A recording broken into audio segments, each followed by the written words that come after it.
جعانة ومش عايزة تغسلي مواعين كتير؟ الوصفة دي إنقاذ رسمي للمبتدئين، وصفة هتتفاجئي بيها بنفسك. هاتوا بقى في بولة نص كيلو لحمة مفرومة، وانزلوا عليها كمان ببصلة متوسطة مبشورة، وكمان فصين توم مهروسين كويس. انزلوا عليها بقى ببيضاية، وكمان 4 معالق من الدقيق كبار، وانزلوا عليهم بقى بالتوابل: ملح، فلفل اسود، بابريكا، وكمان بهارات مشكلة. اعجنوا بقى الكلام ده كله مع بعضه. بجد الوصفة دي مش لازم تبقى شيف علشان تطبخوها. ابدأوا بقى شكلوها لكور صغيرة. ما تنسوش بقى تصلوا على النبي. بجد عايزة اقول لكم ان الاكل الحلو مش عايز تعب كتير، واعذروني عشان تغيير الصوت عندي لان ده دور برد ولافف طبعا. واستنوني بقى في اقوى وصفات رافع للمناعة. هنزل الفيديو عن قريب باذن الله. انزلوا بقى بحته زبده وشويه زيت، واول بقى ما تسيح معاكي انزلي بكرات اللحم اللي احنا عملناه. وطبعا نسيت اقول لكم وانتوا بتكوروا الكفته، ابداوا بلوا ايديكم شويه ميه. ابدأي بقى حمري الكفته بتاعتك، واول لما يقلب للون البني بتبدأي تنشيليها منها. شيلي بقى الكفته كده في طبق، وعايزين الزبده بالزيت لان هنعمل بيها الخلطه بتاعتنا.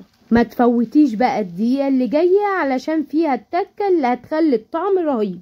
انزلوا بقى بالكمية بتاعت الزيت والزبدة في حلة لوحديها او في صينية لو انت عندك، وانزلوا عليهم بشوية زيت كمان، وانزلوا عليهم بقى بجزر متقطع حلقات، وكمان بطاطس متقطعة تخين شوية، يعني مكعبات كبيرة شوية. ابدأوا بقى شوحوا الكلام ده كله مع بعض. كل اللي فات بقى سهل، بس الجمال الحقيقي في اللي جاي. قطعوا بقى فلفل الوان يكون مكعبات، اخضر واصفر واحمر، او ممكن فلفل اخضر بس. وقطعوا كمان بصلة متوسطة مكعبات صغيرة. قلبوا بقى الكلام ده كله مع بعضه. ابدأوا بقى انزلوا عليها بالتوابل: ملح، فلفل اسود، وكمان ماجي، وكمان بابريكا.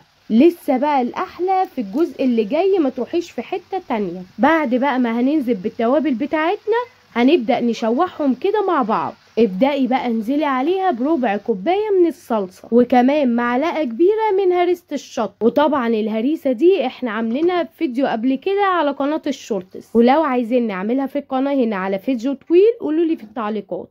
انزلوا بقى بكوبايتين من المية وقلبيهم كده، وعلي عليهم النار. واول بقى ما يكونوا 3/4 سوا انزلي عليها بكوباية من البسلة، وكمان الكفتة اللي احنا عملناها، وسيبيهم بقى ال10 دقايق اللي باقيين. وطبعا هتكون اتشربت 3/4 الصلصة بتاعتها. انا عايزة اقول لكم عن الجمال ده ما يتوصفش. طبق بقى رز بشعرية جنبها، واحلى اكلة انت هتعمليها، يعني اكلة نص ساعة وهتكون جاهزة والله حرفيا وهي بتدوب في بقك. وبجد محدش هيصدق ان الاكلة دي خلصت في الوقت ده. خلصنا خلاص يا جماعة، وده كان حسن الختام الجميل. جربوا الأكلة دي وهتدعولي من قلبكم. ولو عايزين وصفات أسرع وأسهل استنوني في الحلقة الجاية. وكالعادة يا سادة ما تنسوش اللايك الجميل.